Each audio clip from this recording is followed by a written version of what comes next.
Live from the Echo Network Studios, this is Odd Musings, and we are your hosts, Brett Pinson. And I'm Scott Zambelli. And we're back to you guys live from Royal Oak, Michigan. It's not like Tampa Bay and not like Universal Studios like it was last week. Yes, where it was 200% humidity every day. and no cloud in the sky. It's the weirdest thing. No clouds. And you're just like walking through water. It's kind of like the Doctor Who episode with the sharks at Christmas time. I'm expecting to see some swim by in the air. Or Sharknado. Maybe this was the origin of Sharknado. Yeah, that makes kind of sense there. High humidity, so they could swim through the air. Speaking of which, I believe the next Sharknado is about to come out. Yeah, there's a new one coming out. And stars your friend. Which one? Ian? Oh, that's right. Well, Ian's in it, yeah. Actually, he likes Mom. He calls Connie the Comic-Con Mom when he sees her. Yeah, he remembers her. Yeah. We saw him in Cincinnati a couple years ago, and he walked up, he's like, Mom! Yep. Gave her a hug and a kiss on the cheek, and she loved it. Yeah, he's a nice guy. He is. He's, I talked to him a little bit at that show about these Sharknado movies. I said, they're awesome. I said, it's a great B movie. I said, it's really cool to see you as an action star. And he says, I'm having a blast. So. You know what's hilarious about the Sharknado movies, too, is they've hit this level of cult stardom status where celebrities want to be. It's like, oh, can you kill me by a shark? Like Lou Ferrigno's in, I think, 4. Okay. And he's guarding the president. And you see Lou Ferrigno attempt to fight a shark and get eaten. Oh, that's great. Oh, spoiler alert. Well, it came out, like 2 years ago or something? I know. I'm just kidding. Is there on, like, number 6, I think? Yeah, so Big Lou got devoured by a shark. Yeah. Well, I just like the fact they brought in the Hoff, so. Oh, yeah. Yep, you got the Hoff. The Hoff is everywhere. Oh, yeah. He just recently had a birthday. I want to say it was his 65th. I forget. Something like that, yeah. He did a video. He's 65 years old, and you would never know it the way he's moving around. He really is in great shape for his age. Actually, for any age. He's in great shape for my age. Yeah, 45, almost 46. I wish I looked that good. Yeah. So, just like in, I am curious though. I got to see him. See his back. I'm curious if it's accurate, like in his Off the Record. In Off the Record, when he takes his shirt off, he has a full-size tattoo of himself. Curious if he has that in real life or if that was just for the movie. I'm guessing it was for the movie. I would think so, but you never know. You never know with the Hoff. Yeah. So we driving back home yesterday. We did, 2 days now. Yeah, feels we got like back on Monday night. We did 19 hours of straight driving there from Tampa Bay back to. It sounds worse than what it was. HQ. Switching off every few hours like we did. We each got a chance to rest in the car. Right. We made stops when we needed them, but we got very fortunate. We got out of Tampa Bay just before the monsoon hit again. Mm-hmm. I don't know what it is with us in Tampa Bay and the weather. Yeah, we leave that Monday morning and we are just like inches ahead of some bad storm. Yeah, it was like 2 years ago where they were getting the monsoon. It was raining quite a bit there. We leave early enough and get on the road, and come to find out, if we had stayed the extra hour like originally we might have done, we would have been stuck there because the roads got flooded all around the hotel we were in, so nobody was getting out. Yeah, when we looked at that video, it looked like there was like 3 feet of water or something covering the road. It was pretty bad. Yeah. People were photoshopping in sharks swimming through there and everything. And then this year when we left, shortly after there was a light rain. There was a light rain, which we'd had off and on, the whole time we've been there, because they've been typical Florida summer. They get a little bit of rain. And it's funny, we get up the road and pop on the phone. I'm like, local 4 out of Detroit. It's like, oh yeah, there's a tropical storm Emily's nailing Tampa Bay now. We're like, what? Where'd that come from? That Emily nailing Tampa Bay. I know. But it was the funniest thing. It was like, where'd this come from? And so we looked and I was like, oh wow. I ended up talking to Connie the Comic-Con Mom yesterday morning afterwards about it, and she was like, oh yeah, in Clearwater, which is where my sister lives, they're like, we saw a drop. Yeah, and it was clear. It was dry. What, 20 minutes out? About 20 minutes out. So it was like a path that just shot straight up the middle of the state after it hit Tampa Bay. And there was a bunch of counties that had state of emergencies.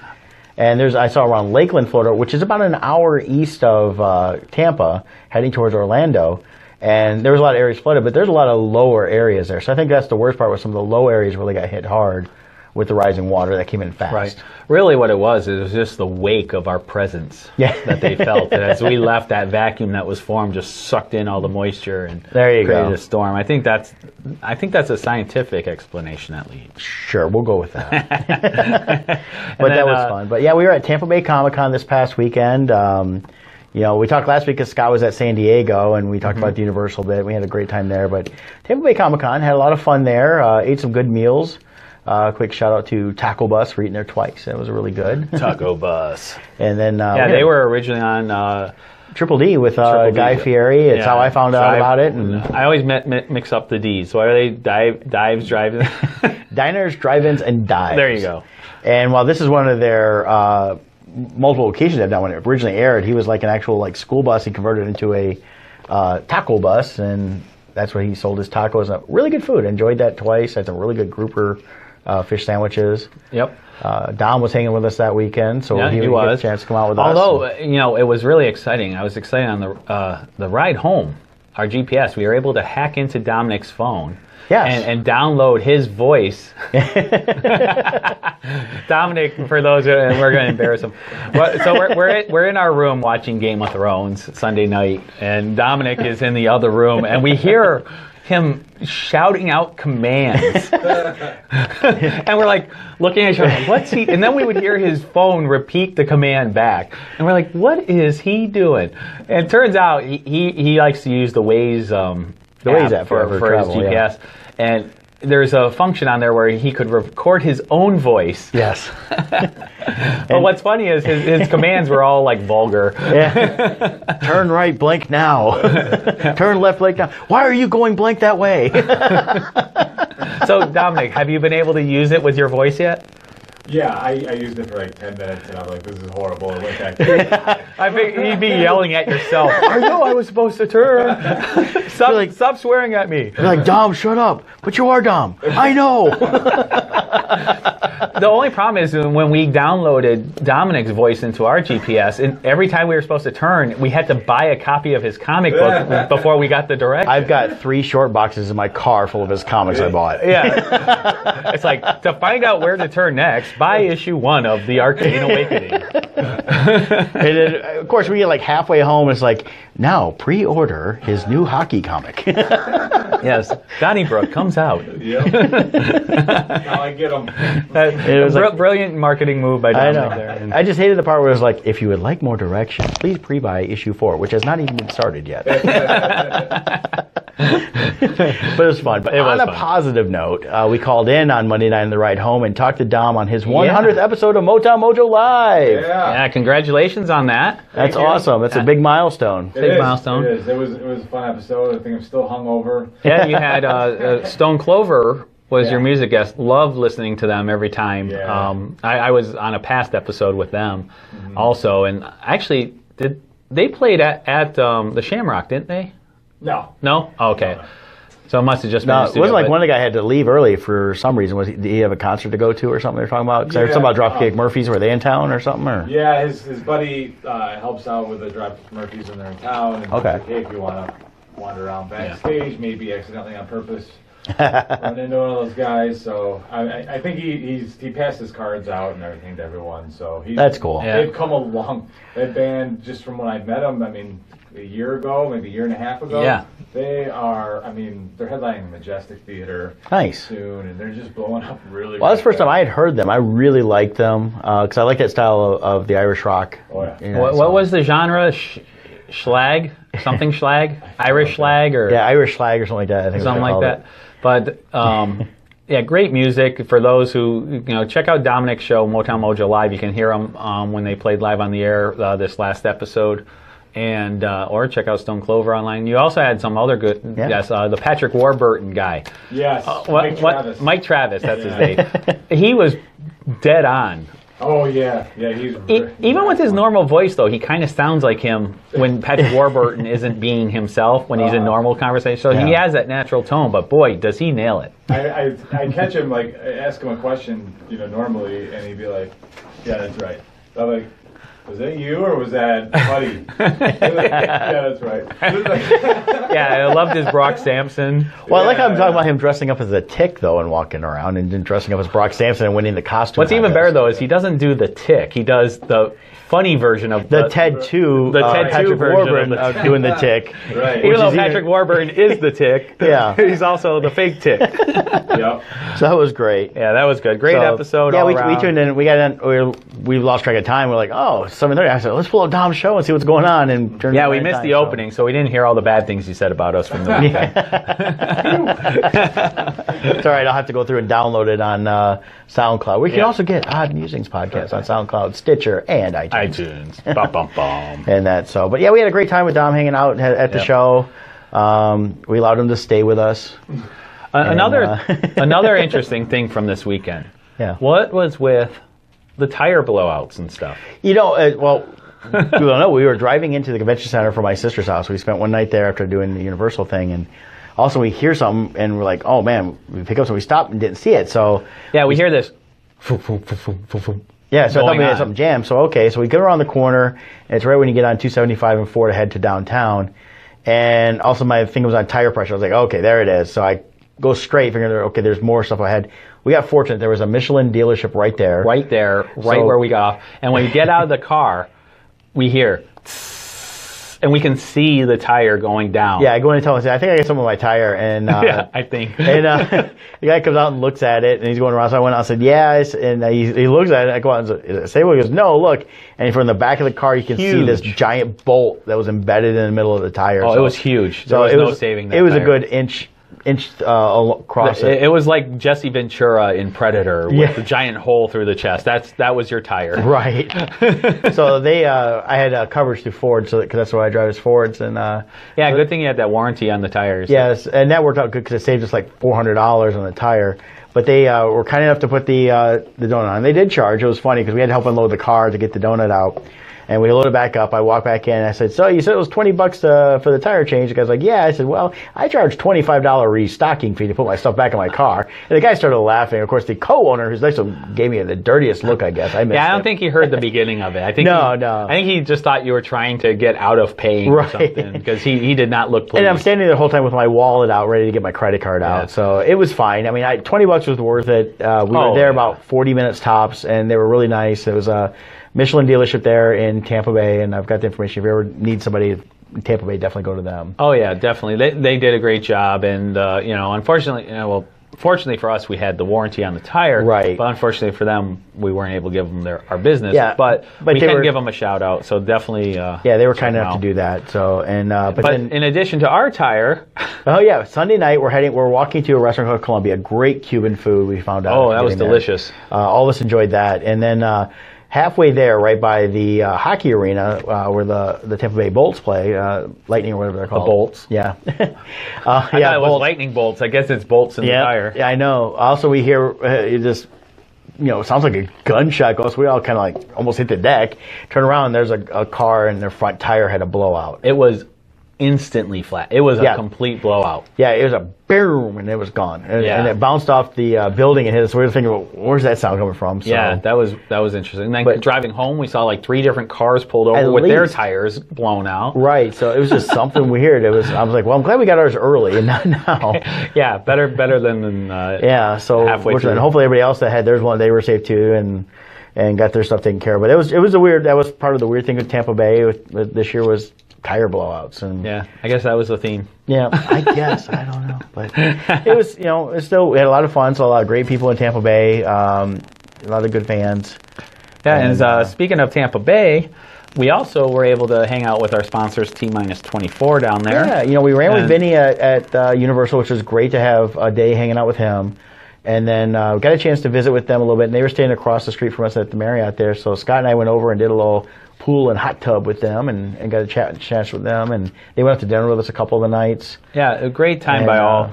And they have a brand new shirt out. It's called Star Wars Coffee. It kind of looks like it's a parody on the Starbucks logo. And I'm wearing, for those watching the live stream, I'm wearing it now. There's... Yep, we got Princess Leia instead of the mermaid. Yeah, and I bought one for my daughter, too. Okay. And she absolutely loved it. When I pulled it out, she was laughing. And I asked her, is this a shirt you'd wear? And she's like, oh, yeah, I like that one. Well, I picked up some new ones for now. I ordered online. I like to get some of their online exclusives. So I ordered as people know, I had the Potter Weasley one already. Well, I ordered a Voldemort Lestrange, so I can go between Gryffindor and Slytherin. I identify more as a Griffin Claw, Ravenclaw, Gryffindor. Yeah, you wore the Potter Weasley at Universal, and that was very popular. People were loving it. Yeah, I wore it at Universal, and then we did laundry after we got back to my sister's, and I wore it again on Friday for the show. Then I wore the Voldemort Lestrange one, and that one, I got a lot of notices, but I think because it's a black t-shirt, they weren't noticing it as much. Yeah. But when I pointed out to the Harry Potter fans, like, oh my God, I got to get one. So hopefully all those that were seeing me at the show that loved it, order online, use our coupon code ODD, get that discount. But today I'm wearing the Cantina Royale with Han Solo. Yes. And I'll do their quick ad read here so everyone can know all the details about them. So T-24 is a creator of unique pop culture t-shirts and vinyl decals. At T-24.com, you'll find over 140 graphic tees and hundreds of vinyl decals based on your favorite movies, TV shows, comic books, and video games. So go to their website at www.t-24.com. That's T-E-E-M-I-N-U-S, the numbers 24. Check out their fun selection of products, and after you find something you like, use coupon code ODD, O-D-D, at checkout, and you get 10% off your entire purchase. Another great thing about ordering online, they do not charge shipping. So get there now. Buy. And you can also follow T-24 on Facebook, Twitter, Instagram, where they post about their latest designs, like this Star Wars coffee shirt I'm wearing. And they share updates from the various conventions they attend. Shirts that fit your fandom. Yeah, and the coupon code is great. Save 10%, order as many as you want, and it'll take it right off. Yeah. I like that they offer free shipping, which is nice. In addition though to their decals and shirts they offer, they also do custom work. Right. We have this interesting little venture we're going forward with, where we are sponsoring a demolition derby car in the upcoming Armada State Fair. This came out of the blue, but it's pretty cool. And so we're going to have there's a prominent spot on the roof there where our logo for Odd Musings will be. And we quickly designed up a vinyl decal. Yep. It's 3 foot by 2 foot, and it's going to be in 2 different spots on the car. And T-24 is making that custom vinyl decal for us too. So go to their website if you have custom shirts you need for maybe a group thing that you want shirts, or your work or anything else, or you want specialty vinyl decals. They can do full color. They can do the more one color cutout ones. Go to their website, go to their contact page, and email them, and they can do all kinds of custom stuff. And they do it themselves, too, which is nice. And you're also supporting a small business, which is always great to support. They're not a big conglomerate. They're not a huge business. It's run by basically 2 people.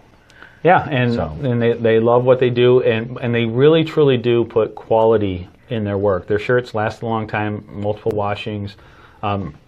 There's people at Comic-Cons who will show them their shirts that they bought 3 years earlier. Yep. And they still are holding up. And their decals, colors too. Talking with Vinny, he says, these should last, typical weather conditions, stuff like that, about 5 years on a car. Yeah. Yep. So it's pretty cool. Like they want quality. They want things to last. They don't want you to buy a T-shirt, you wash it once, and half the thing's gone off, like you do get with some shirts. So that's one of the things I've always liked about them, and I've got a bunch of their shirts now. Because I'm able to get some of the bigger sizes I need. So, and if they don't list the size, go ahead and message them and say, this is the size I need. I'm sure they can work with you on that. Yeah, usually it depends on the color. There are certain colors that they don't offer in that size, and that's not right. It's not that they don't. It's that the T-shirt manufacturer doesn't. Or just even getting them. Like I ordered 3 shirts. Vinny said he only get 2 of them done because the one they couldn't get the size, but then they surprised me and they actually had it. He goes, it came in last minute, so we were able to run that for you. So that was pretty cool. That was my Serenity Home shirt, which I really liked on that. Nice. But we saw them in Tampa Bay, and we had some interesting event happen at Tampa Bay Comic-Con. Yeah, as Comic-Cons have been growing over the years, and when the Comic-Con started out, they were very comic book artist, writer driven. Right. And they've grown over the years where really they're more celebrity driven now, and they've become these spectacles where a big Comic-Con 30 years ago when they were starting was like 800 people showed up. Right. Now you get Comic-Cons where 100,000 people show up. Yeah. And along with that celebrity atmosphere and attention, you get people seeking attention. Correct. And sometimes you get people who aren't quite right in the head, who are stalking these celebrities. And so we had that this weekend with Kate Beckinsale. Yes, she was a guest on Saturday Only, and they were... Was it Saturday Only? Yeah, she was Saturday Only. She came in to do the con. And I've noticed that with certain celebrities that don't do a lot of the conventions like her, they'll do a day. They'll come in for one day. Or you get the opposite, like Shatner, where he's so popular, he'll actually book 3 shows. Right. And he'll be Friday only at 1, then Saturday fly another. Saturday, and then Sunday another. So he'll show up at 3 different cities. And Right. I got to hand it to him. He's 86 now or He's something. 80-something years old, and he's still getting around. And I see him on TV. He's doing still interview shows where he interviews people, talks, and he still seems very well with it. Yeah, and this weekend, I won't get into the details, but he was angering a lot of people this weekend through his Twitter. So if you want to look that up, feel free. It's it's Certain fun. political parties' followers might not like him anymore after this weekend. I find it funny regardless which side because he's just being funny. He is. He likes to rile the crowd. Well, and when you get to his age with his money, you don't care. Yeah. Well, that's what it is. I'm rich. I'm old. Who cares? I'm William effing Shatner, and I will do what I want. I am T.J. Hooker. There you go. Captain T.J. Hooker. Speaking of which, when are they rebooting the T.J. Hooker series and bring it back? No, please don't. It was Adrian Zemed was on it with them. They need to bring Shatner back. I want to see Shatner slide across the hood now. Well, with all the special effects they can do now, they could easily just wire rig them up and then go through and digitally enhance it and do a full body scan of Shatner and then digitally put him in the Spider-Man scenes. There you go. Wherever you see Spider-Man, put Shatner in there. Yeah. Bless you, Dominic. The thing we had with Kate Beckinsale was she's had a problem with a stalker, and it's a particular individual. It wasn't just like stalkers in general. It started last year. He was. Did it start last year? Or? Yeah, it said 2016 in Salt Lake City, and he actually got close enough to touch her back.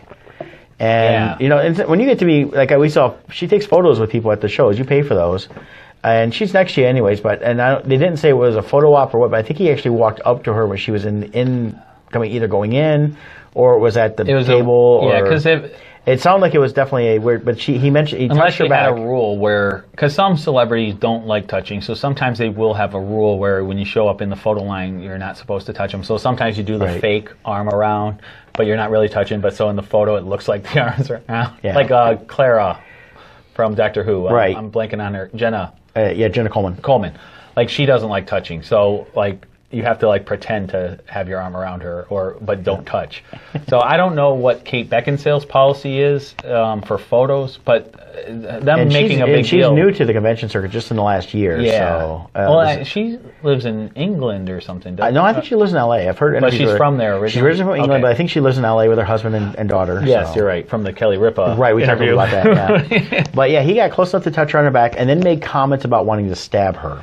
And that was in a previous show. That was in Salt Lake City. And then he showed up in Houston at an event. They didn't say it was a con, but they said it was an event that she was supposed to be at. But he was detained there, so he didn't get arrested. It's not like he wasn't arrested. Detained meant they just kept him away from her. Yeah, and this individual is creepy enough that he's on her radar. She knows to watch for him. I assume she filed the PPOs on him and things like that. So he appeared here this last weekend. Yeah, he appeared, and we heard several reports. One said it was at the hotel in the morning. It sounded like others saying it was at the show. So I don't know exactly where the event was where they found him, but it sounds like he was actually there to try to do harm to her. Especially with the past threat of wanting to stab her. Right. And so they took it seriously. Well, they didn't mention any weapons found. They did originally arrest him on stalking, and the judge, upon review, looked at the situation and said, no, this is aggravated stalking, so they can charge him with a felony, which means he actually can get some serious time. Right. And hopefully, if he has got a mental disorder, hopefully they can deal with that too. And just for reference, too, this gentleman is from, I don't want to call him a gentleman. This individual, he's from Iowa, so he's really traveled the country trying to follow her. Right. And that starts getting a little weird when people just show up all over the place. When you don't expect somebody to show up and boom, they're in front of your table. You don't know what their intentions are. So, and with her, on top of that, you have these past violent statements that have been made of what that individual's desires are to do to them. Right. And through the history of Hollywood, there have been a number of times. There's been some famous ones that have been murdered or stabbed. Well, in the 80s, they had the girl that played on My Sister Sam with I forget her name, and because she was just getting started. Dominic Dunn. Oh, I can't remember. But I know Pam She was Dauber one was of in the them. episode, or was in the series with her, Yeah. and the guy found where she lived at apartment and shot her in her own apartment thing. Oh, I think that's a So- different one. I think Dominic Dunn was stabbed to death, but she was a big actress at Yeah. the time too, who a stalker showed up at her door, Right. and unfortunately killed her. So it's a real thing when people are at that level of celebrity. You get these people who have these delusions where they in their world they think these people are talking to them through the TV and Right. calling to them, and they get jealous at their on-screen relationships, and it's bizarre. Yeah. Well, People think, I mean, they've done it for years. I mean, you hear like soap opera stars would talk about they run to a fan. Someone says, "I'm mad you did this to so and so," and some people, well, yeah. some are to the point of actually hurt. They just Yeah. don't always separate the actor from the character. The guy who was the bad guy in Ghost. Yeah. He said for years he had women actually walk up to him and slap him. Right. On the street, slap him in the face. Yeah. Because he betrayed Patrick Swayze in Ghost. Yeah. I mean, come on, people. It's fantasy. It's fake. It's fiction. Yeah. I mean, we're big fans, and like both of us, like Scott dresses up as a stormtrooper. He's really in Star Wars. We both love Star Wars. I do not dress up. I suit up. He suits up. Okay. Speaking of which, this Thursday night, if you're in the area of Macomb County and want to come to Jimmy John's Field, me and the 501st will be there for Star Wars night. Ooh. And that's in Utica, Michigan. So look it up if you're in the area and that'd get be photos. We'll have all different characters there, including me. There you go. You can see him as a TK, which is the normal stormtrooper from the original Trooper New Knight. Hope. Yep. So that'd be fun. But yeah, back to the whole thing though. The problem with these stalkers though is, it's changing the whole dynamics of Comic-Cons for us. Yeah, on so that. now at Tampa Bay, what's interesting, this is what a lot of fans don't understand. Same with San Diego and all these other places. Yeah. We are in a bubble. We have our tables, and we have like this maybe 8-foot radius that goes around us. That's our reality for the show. And if it doesn't happen within that 8-foot radius, we don't know it. Right. And with the Kate Beckinsale thing, for instance, we didn't know all this happened until a little bit later, word started trickling. Well, my neighbors, Megan and Ash, they were next to us. Megan pulled up, look on Twitter, they're extending the hours of the show. Something happened with Kate Beckinsale. So we immediately picked up our phones and started looking and come to find out. And this is like 4 hours after it happened. Right. We didn't even know this happened. Yeah. And so now I'm curious to see. Now, I didn't notice any specific changes on the floor, but you had mentioned you noticed a little bit tighter security coming in. Right. I had to leave on Friday after we got in. I forgot something back to the room, so I ran back to the room to get it. Coming back, I saw they were really double-checking all bags, going through everything. In fact, I had to wait a few minutes because the entrance I was going in, I thought was just an exhibitor entrance, but there were people in costumes, stuff like that. And then finally some guy was like, you guys need to go down here. And I just kind of pushed my way through because I got to get inside before the show starts because I need to be at my table ready to go. Right. And I didn't have a bag, so I just flashed my badge and walked in. But they were searching weapons. I did see a kid had some weapons for his costume, and they were like, oh yeah, these two things you guys got to take back to your car. These are metal. We can't have them. Right. So they did ban metal weapons, Okay. which I think they had that in place before the incident, as a lot of shows have. It's like Denver last year, several months prior to the show, made an announcement they would no longer allow weapon sales, actual weapons and things like that. Yeah, we'll get to that part in a little bit. Yeah, so we'll talk about that. But it's an ongoing thing where the reality of the show in Tampa Bay had into even more policies is, the security is tight. Yeah. Now, in addition to Tampa Bay, there were some events that happened elsewhere. Yeah. But before we get into that, let's talk a little bit about our brand new sponsor. Last week was their first week here. Right, yeah, Minute Press. International Minute Press. Yeah. And they're located in Plymouth, Michigan. They are in Plymouth, Michigan on Main Street. Yep. And I'm pulling up their information right now Yeah, here. but they're a great company. What's awesome about them is their staff actually is artistically trained. Yes, And as Joe, the owner, sent over the information on the place there, they are artist-owned and operated International Minute Press, IMP, from Plymouth, Michigan, designs, prints, and promotes you, offering specialty printing services, custom graphic designs, marketing consultation, and promotional products. IMP has the services and skills to help artists and entrepreneurs looking to take their businesses to the next level by exceeding client and customer expectations. Visit us online at www.myprinter.com intlminutepres.com. That's very long. We'll have that on the website for you guys. Yes, I'm posting that today. I'll have the logos or in store, and he did not include the phone number, but we can get that online too at musings.com. Yep. And you can learn more about their services we offer. They do more than just work for artists. They do stuff for businesses.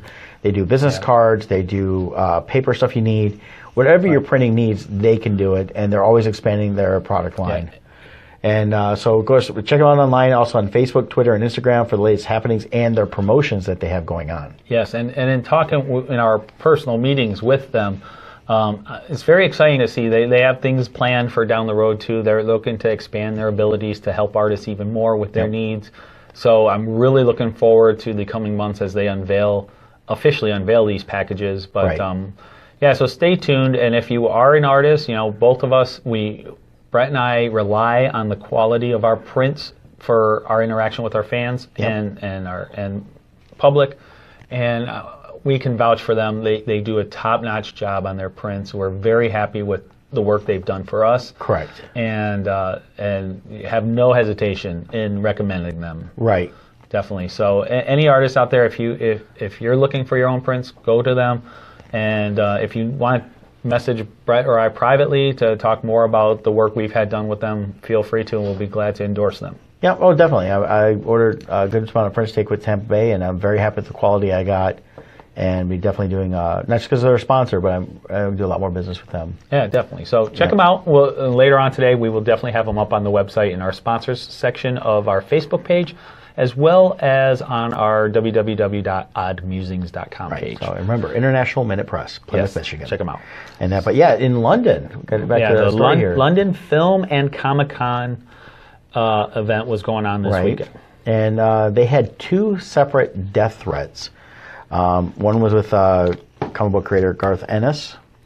That was an interesting one because he wasn't. Well, it wasn't a death threat. It was what it was is the guy was retelling of an attempted mail bomb that he sent, and we'll get into the details of that. And then the second one was an actual threat from the line. The guy was waiting in line for Dan Fogler, he's a comic book creator, writer, but he's an actor. He was in Fanboys. He was in Fantastic Beasts. Fantastic Beasts is the most recent one that people know him from. Which I loved him in Fantastic Beasts. Oh, he's fantastic. Great. He was the Muggle. Yeah, he was great. I loved everything about him in that. He's a comic actor. I mean, he was in Good Luck Chuck. He's popped up all different places and movies and stuff like that. And he's been around for a while. I think he's been around, at least I've seen him for the last 12, 13 years as an actor. But he's also a comic book writer and that. So I bought his book. Actually, I met him in Atlanta in 2010 at the Wizard World Atlanta, and didn't even know he was there. He was doing the same thing he kind of did at this show. Just showed up they were selling his books and he hung out. So he wasn't there as a celebrity guest. He was there as a comic creator. Well, and it was an unexpected appearance he made because, as you had mentioned, he was probably actually working on Fantastic Beasts 2. Right, they started filming July 4th. Right, so he was in town for that, and so he came in, and he worked the heavy metal when he went into work. But that drew a lot of attention, and he had one of the most popular lines, actually. Yeah, when people found out he was there, they showed up in line, and someone that basically is off his rocker, he thought... No, this is... he thought he was Evil Wizard Grindelwald from the Fantastic Beasts movie in person using polyjuice potion to look like Dan Fogler. Right. And so he was there to kill him. Right, he wanted to actually kill Dan Fogler because he was the evil dark wizard from Fantastic Beasts 1. And people overheard this. Right. And so... they kind of talked him down. And the article I read, one of the promoters of the show there, Sally, came over and talked to the guy and basically convinced him, remember that's a movie, he doesn't have a time turner. And this is probably that used Harry Potter logic right from the universe to say, well, obviously this isn't him because, and he gave Harry Potter logic as to why, and the guy bought it. But then they notified security right away. And they took care of him from there. Yeah, so they were able to convince the guy at first to kind of step out of line. And the guy went looking for Benedict Cumberbatch after that. Don't know if he was making any threats against Cumberbatch, but... It doesn't say he was. But he said he was going to go over... I guess he was there appearing as well. And maybe he thought Cumberbatch was actually Smaug from Lord of the Hobbit. But I guess security took him aside, and they basically were able to diffuse the situation, detain the guy. It sounded like there was no real incident other than the threats were made in line. Exactly. So thankfully that was diffused. But then the other one, which was a weird one, is this was a separate conversation. Was it Rich Johnson, I believe? Yeah, it was an article by Rich Johnson on bleedingcool.com that I saw. And he had a table there, and he had stepped away from his table. The way it reads, it sounds like it was, but basically, he was on his table with Joe Glass, who's next to him, a fellow Bleeding Cool writer. So I guess they were both there. This guy come up to him, and he describes the guy, and basically says, asking if he knew comic creator Garth Ennis. And he was not at the show, and he called him a name. And then he recounted how he actually sent a mail bomb. Yeah, he confessed that, I sent him a mail bomb, and it didn't go there, got screwed up, and came back to my house. Here's what's an idiot this guy is. Now, this may also calls into question the authenticity of the claim, but... Yeah. So he sends a mail bomb to Garth Ennis, and he didn't put the right postage on it. So, but he did put his return address on this mail bomb. So it got sent back to him. So it got sent, and he forgot he sent it. And he opened it, and it went off, and that's why he's wearing this, what they call a flat cap. Yeah, it burned off his hair or something. So it did something, so he supposedly injured himself. And so now, A, he was dumb enough to put his return address on the box. Right. And then B, he's dumb enough to be recounting this story now, and it sounds like he was almost bragging about it. Right. It's not like he was trying to impress the guy that, hey, I almost killed Garth Ennis, but I screwed up and almost killed myself. And yeah. So, anyways, that obviously was troubling, and Joe Glass had to talk with Rich Johnson, which then am I saying his name right? Rich Johnson. I want to make sure I'm saying it right. Yeah, Rich Johnson. Yeah. Well, they ended up. So then they went to security. Yeah, they enforced security. Security detained the guy. Right. So there was nothing there, but Garth Ennis wasn't even at the show. He wasn't, but they did say they did contact Garth Ennis to warn him about this. And right, and so it's 3 incidents over the weekend against celebrities at Comic-Cons. Yeah, very weird. And it's an interesting. I mean, we've had others in the past, and with the the Phoenix thing, we'll talk about that too again. But I mean, this is. Like we said, we can talk about Phoenix too. Yeah. With Phoenix, because that was just, I was at that one also. Right. And again, you didn't know about it until after the fact. Once again, I had no clue this happened. A gentleman, once again, not a gentleman, I don't know why I keep saying that. Individual showed up with the intention of killing David Jason Frank. Yeah, the Green Power Ranger from the original Power Ranger. Yeah. And depending what series you watched.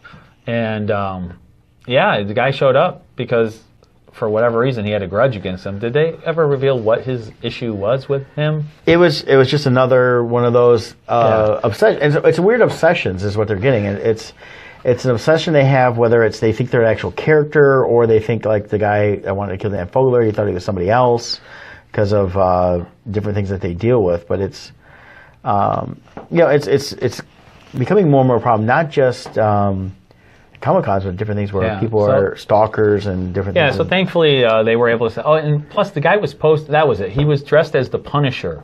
And he was posting all weekend, too, that he was looking forward to encountering, he wanted to have an engagement with the police. It sounded to me like the guy was saying one thing, and his intent was probably suicide by cop. That's where I was getting confused. I agree. It was, or he was blending the two together and hoping to get JDF in the process dying by cop. I don't know, but he acted very strange. Thankfully, he posted it all over social media, so that raised some flags. People were able to give warnings, and they got the guy before he got into the convention hall itself. It was on the unfortunately, a lot of these guys they like to put the information out there. They're going to do this. They're looking. It's part of their obsession and their mental disability. They want the notoriety. Right. And even if they get killed, they think it's going to be notoriety of who they are, and it's like a form of martyrdom or something. Well, unfortunately, we got a lot of people that they basically almost. It's weird to say it like this, but they idolize serial killers and different things. There's been different things out there. They talk about them all the time, and it's a horrible thing that people feel that way. Yeah, definitely. Well, before we move forward on talking about the future, we'll get into what we'll speculate on what does this mean for Comic-Con moving forward. Yeah. Let's take a little break here and talk about Loringer Chiropractic. Yes, as you all know, I'm a patient of Loringer Family Chiropractic in Belleville, Michigan. They also have the location in Dexter, Michigan. I've been going there for several years. I was there yesterday. Getting in early enough, I was able to go there yesterday, and it's been over 2 weeks since I've been adjusted. And, great. Definitely, I was feeling some tightness and joints and things like that, and they help me do that, especially my hands. My hands get a little arthritis, and so I get those adjusted as well, and it helps when I'm typing, writing, drawing, whatever I have to do. And I've had a couple times where things just get out of place, and then they have to pop it back into joints. But at Loringer Family Chiropractic Center, PC, they take great pride in providing the finest chiropractic care to each and every patient. They have information on their website at loringerfamilychiropractic.com, and you can check out all the things they use between their different techniques, their other services including massage therapy, traction, they have biomet aromatherapy. They offer vitamins as well as a family-oriented environment. They're really big on making sure everybody feels welcome when you walk into their place. They do take pretty much all insurances. They can work with you on your insurance and that. And give them a call at 734-697-4244. That's their Belleville location. They can also help you out with their Dexter location. And if you're not in the Southeast Michigan area or in the middle of the state towards like even Jackson and that area, you want to drive out to Dexter, give them a call and say, this is where I live at. Do you guys have any recommendations of somebody that can take care of me in the way that you guys do? And they may know somebody around the country, because I know they've recommended places for me if I'm traveling, if I need to, give them a call and they can say, hey, go here and you can get adjusted. And they've given me copies of what I needed because of different ailments I have from the car accident I had over 10.5 years ago. Yeah, and even if you don't have issues like Brett, chiropractic work, it's a way of maintaining your body. It's about wellness. You have traditional medicine where it often the medicines you take treat the symptoms, but they don't treat the problem. And what a lot of people don't understand with chiropractic work is, people think, well, if I don't feel pain, I must be okay. But pain sensory is only actually about 10% of a nerve's job. Right. Your nervous system also regulates blood pressure, heart rates, all kinds of things. Well, it comes to everything from sleeping, breathing. So it's possible, if you're out of alignment, some of those nerves can sometimes get a little bit impeded. You don't feel it. Yeah. You feel okay because that's only 10% of the function, but it's impeding just enough that other things go wrong. And it is often that through use of a chiropractor, by keeping the alignment right, it helps, because all those nerves come through the little holes in your spine. Yep. Keeping it in alignment resets that, and it keeps your nerves free from any kind of impending. Well, it's kind of like with anything with your physicalness. When you go to a doctor, it's because you're already hurting, you're sick or whatever. Right. But going to a chiropractor when you're healthy, people say, oh, I'm healthy though. It's like, you know what?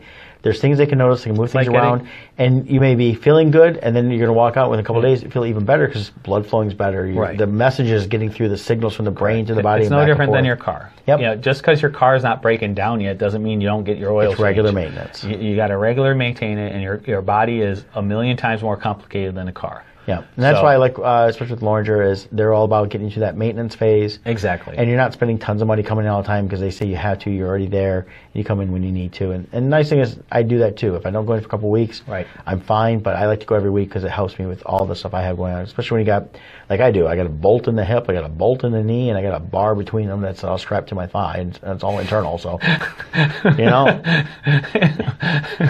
Fred's bragging about the bar between his legs. No, that'd be the rocket.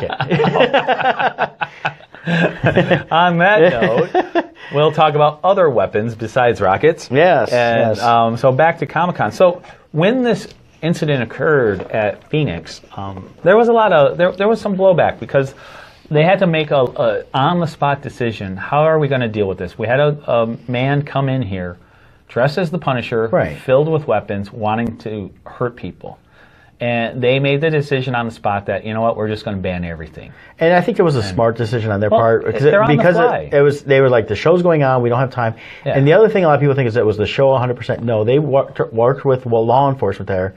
The law enforcement said, really just get rid of everything right now because they didn't want to have time to try to pick and choose. Well, a lot of people who are criticizing, you got to stop and think. There's a show like Phoenix, I think they get 75,000 or so. They get between 75 and 100,000 people through the door, and then you get all the people that don't come in the show, but they're outside milling around. So you have a limited security staff to begin with, and they are visually looking through the crowd trying to spot threats. Right. And anything held in your hand, even if it's something like a Harry Potter wand or a lightsaber or something like that. If something is in your hand, they have to pause that extra moment to process whether or not that is a real weapon or a prop. Well, and in that moment, if it's a real weapon, could be the decision between someone living and someone dying. Well, also, those few extra seconds times it by the thousands of people they're looking at. It means there's going to be X number of people they're not even going to notice because they're spending those extra moments looking at one person. Right. And that person with a real threat could get through. So for it being a last-minute adjustment to the plan, they did what they had to do. The fans, there were a lot of people who complained, but there was also a lot of people who just ran with it. A lot of people brought bananas, loaves of bread. Yeah. They brought they drew on cardboard a weapon and made it look like it said pew pew on it. Yep. So the fans had fun with it, Yeah, and yes. everyone moved on, and everyone stayed safe. That's the important thing. But they did just send out an email a few days ago. Phoenix Comic-Con did, just letting people know they're working on the policy and they're trying to find that right balance between fans having fun in their costumes, because costuming is a big part of Comic-Con. Yes. And there's a lot of costumes with weapons. Right. So they are reviewing their policy and they're working together with their security staff and everything else to come up with what is that right balance.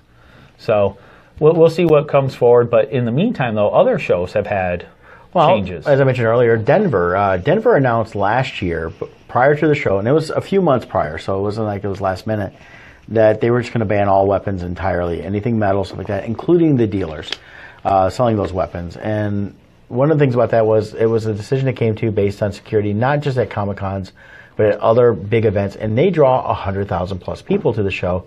And with that many people in a downtown environment, they felt it was best to say, you know what, we don't even want to take the chance.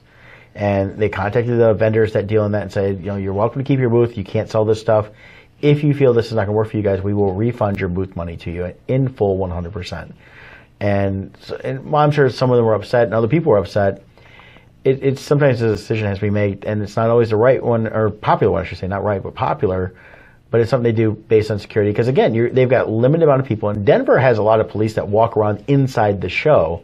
Correct. And you've got some other security people. So did Tampa Bay, had a lot of police. Yep. I did notice, though, after the Kate Beckinsale thing, now we had normal police officers in there, with their regular, they have their pistols and stuff like that. But I did notice after, there was one cop in particular, he had a full-blown AR something. Yeah, I don't know what probably model. an AR-15 or something to that effect. Yeah, whatever the police version is of that. He had that. Well, I and noticed, he had extra weapons on him. So I noticed several walking around the floor. They didn't have extra weapons, but they had vests on they didn't have on Friday. Yeah, they put on their tactical vests as well. Well, this one dude had full blown. He was like ready. Yeah. For a second I thought he was actually military. Well, that's how armed he was. A lot of the major police departments now, they have divisions that this is what they do. And you just don't usually see them at the Comic-Con. Right. You usually see the normal street cop.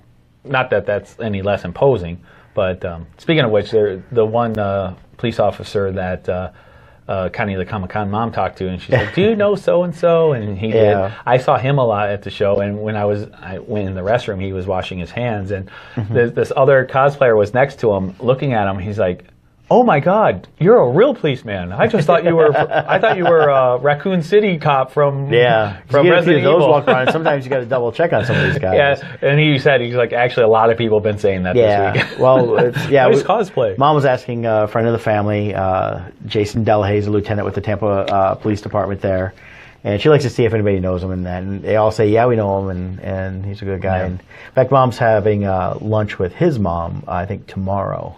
So that would be, instead of the Comic-Con mom, the police officer mom. There you go. But yeah, so there has been definitely the businesses that are going to be impacted a lot are going to be these weapons dealers, which, I have mixed feelings on it, I got to admit. Yeah. Like when I was at Phoenix, for instance, we go through all this security, and the guy across from me is selling hatchets.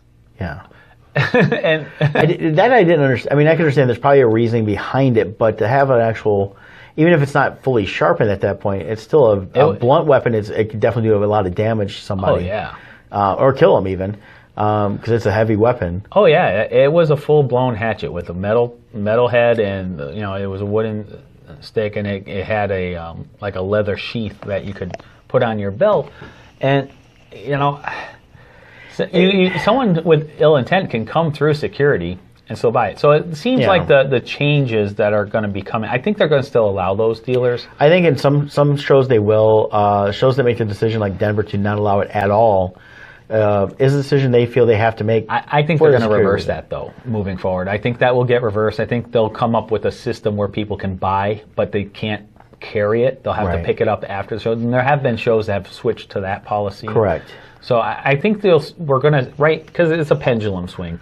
Because of these events, they're going to go hard one way. Yeah, and then they'll soften up as things come in. They figure out policies and that. It's going to vary from show to show on that, but it's but even with security though, we're seeing more and more where they're checking bags. We had that in Denver every morning. We had to have bags checked, and they went through them. And you got to plan to arrive earlier because Yep. it took a little longer to go through. But that is part of the reality. It's no different when you go to the airport. Right, go to the airport, or even you think of Universal Studios. We go Monday night to City Walk. We go to Monday, and because the City Walk and everything is all from off the same parking garage. We had to go through security, metal detectors. They checked any bags we had. Right. And then we went in it's there. all in the name of safety. And, it's a hassle. Yeah. But, you know what? If it keeps people safe, like I mentioned, like when I do my marathons, when we go there, they issue us a special bag. It's Yeah. a clear bag, and that's what you put your clothes in that you're going to change into later. You can't bring your own backpack because of what happened at the Boston Even NFL stadiums had switched to that, where you have to have, when one bring a bag, it's got to be a clear bag. They got to be able to see into it. We're seeing that more even at Major League games, it's stuff just like that. it's a reality of the world we live in, and you either have it's not worth because I want to get into someplace 3 minutes faster. It's not worth risking lives. Well, and that's what it boils down to, because even if nothing ever happens again, we want to make sure they're safe. And they also have their own liabilities. If they didn't do this and something happens, guess what? They're getting sued. Yeah. Now, I am curious what this will do. I mean, this could impact in other ways. It could impact ticket prices. It could impact our table prices. Because these shows, they're going to have to pay more staff to work the shows.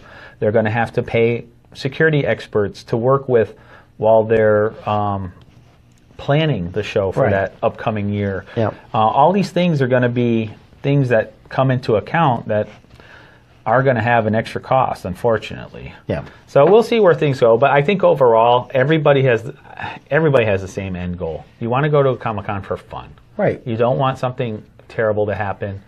And, you don't want any event. It goes from anything serious, someone getting hurt, all the way down to even with the cosplayers consent movement, with people inappropriately touching cosplayers thinking that they can, even though there's no harm they're trying to do, there's still harm there, but it's different. It's all that stuff. It's about coming out, having a good time, regardless if you're at a Comic-Con, a theme park, we're there or for wherever. fun. Everybody should be having a good time, and there should be these problems. Yeah, everyone's there to make good memories that hopefully 10 years later they're talking about how much fun they had at that show or whatever else. Because we get fans that still remember us from other shows that say, "Oh, remember that one show? It was great. We had a good time." So, but you got to talk about something important here: sushi. Sushi. Also, something you want to stay safe on. Yes. You don't want to go to a place that's going to give you bad sushi. Right. Well, I think we know a good place to go to. Scott, can you tell me all about this good place to go to? Yes, it's called the Chubby Duck Detroit. And located in the heart of Detroit, Chubby Duck Detroit is working to bring the freshest local ingredients together with a little Motown soul to create a new and sustainable food tradition that everyone can afford to enjoy. So you can visit them on Facebook.com at Chubby Duck Detroit, all one word. And they're always posting pictures of their new recipes and new foods. It's really great. We've had some in-studio taste tests, which both of us really enjoyed. And I think we're finally going to be able to work it out schedule-wise to get there in the next couple weeks so we can actually go there and eat. And we'll do a Facebook Live video from there. Now that we're through our heaviest part of the Comic-Con season, we start getting little moments to breathe. So we'll definitely be going down there in the next maybe 2 weeks, maybe 3. I think we're looking at about 2 weeks here from now. So we'll let you guys know when we're going to be there. Not exactly what time, so you don't stalk us. But although maybe we do want them to, because then that's more money spent at Chubby Duck. There you go. So anyways, check them out. I'm not a sushi person, and I've liked everything I've had of there so far. Right, because they have actual cooked foods, and they have vegetarian dishes as well. They got the stackers. I like the stacker. I'm probably going to have to get a stacker and probably get one of those cones that they have, because I haven't tried one of those yet, and I really want to try that. Yeah, the seaweed cone or seaweed cone, wrap. yeah, seaweed wrap, and it's nice and crispy. And yeah, which, I will admit, I was a little hesitant on eating that. I'm like, why am I eating seaweed? But it was good. Yeah. It was good. So I would definitely recommend those. And other people I know who are fans of sushi, when I talked about how the seaweed wrap, it was a crisp bite, they knew right away what we were talking about, how many places it's chewy or tougher, and you have to again, pull to break it off, almost like a jerky consistency. Right, you don't get a nice crisp bite out of it. So they were impressed that when I had it, it was that way. So well, I think it all boils down to the quality they're looking to have. They have a good chef there. Overseeing everything. Yeah, and they've been the talk of the town every month. It seems every month there's a new magazine or an article that says, hey, you guys got to check their top 10 in Detroit. Yep, and also follow them on Facebook, because when there are special events in town, they will alter their hours to fit the crowd coming downtown for the events. They're down there. They're in that busy section there. They're not far from Comerica Park, Campus Martius, and all that. Martius. They're right down there where all the they're stuff, in the heart of the high of Detroit right now. So. Yeah, so check them out. You won't be disappointed. So, well, kind of wrapping things up here, but next week we're going to try to make it a fun, interactive. This week we thought might seem a little heavy with all the doom and gloom that was going on at Comic-Cons. Plus, we want to get our fan involvement a little higher. So, we're after the show today, later this afternoon on the Facebook page, I'm going to post a thread where if there's any specific questions or topics you want to talk about, we'll work them into the episode. And who knows? Maybe we can try to find a way to get more people interacting directly. I don't know. Let's see who we can get somebody to call in or something and send messages and questions and that. But maybe like quick little. It'd be fun to have a rapid fire session where listeners can ask us direct questions about various fandoms and our takes on them. So. And it comes so fast, we're like, DC, Coke! That would be you. Coke. That would be Coke. Pepsi, Coke. Mine would be cookie. Yeah. No, I think yours is apple pie. Oh, I love apple pie. Yeah, because Connie the Comic Mom bought some apple pies for you. And Lisa from T-24 she got me 2 apple crisps, which ended up being my dinner after a 10-mile run. Yeah, because you didn't go to dinner with us that night. You went running, and we're like, so we made fun of him for running. And I'm like, okay, I'm going to be healthy tonight. I have all these plans of I'm going to go get this nice food with veggies. Then I get to the room and it's like, Lisa got you this. And it's like these 2 big apple crisps. And I'm like starving. So I'm like, I guess I'll eat this. 3 bites gone. I regret nothing. So yes, we're going to fanboy out next week. I think it's going to be a lot of fun, and it'll be a fun episode. We'll bring in some other topics fan too, involvement. And maybe we'll mention a little more Game of Thrones. That's getting good, and upcoming Defenders as well. Some other stuff that we got going on this month, and we're just going to have a lot of fun with you guys. And we appreciate you all tuning in. Keep checking us out at oddmusings.com. Follow us on Stitcher. That's one of our new downloadable apps, as well as SoundCloud. You can also get us on the iTunes, and of course YouTube. I will have last week's episode video up online sometime in the next day, as well as today's, so you can follow us on YouTube. Don't forget to subscribe, and we're looking to do some more content on there, so keep following us there to see what kind of cool things we had on there. But until next week, guys, join us then. Scott, anything else? Nope. All right, Dominic, roll the theme music. Thank you.